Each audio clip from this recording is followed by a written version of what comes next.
Learning cooking techniques with Chef Ray Tams. Alam nyo ba na mas mainam i-steam ang loaf bread para mapanatili ang soft and moisture texture nito? At try nating isawsaw sa 3 dips. This one is, ano to, pandan? Pandan.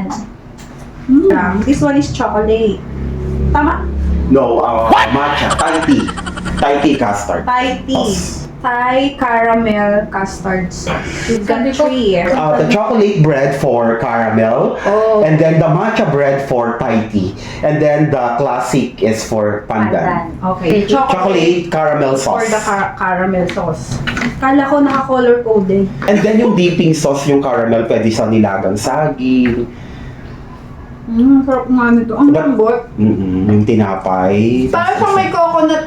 Yeah, may coconut yung mga may coconut sauces. talaga Yeah, yun. lahat sila may coconut. For the pandan. Wait. I can remember. Few moments later. Ano na kasi to, chef? Ah, Ano na kasi to, chef? condensed milk bread. Yummy nito. Ang sarap nito. This one is Thai Tea. tea. Custard. Tea.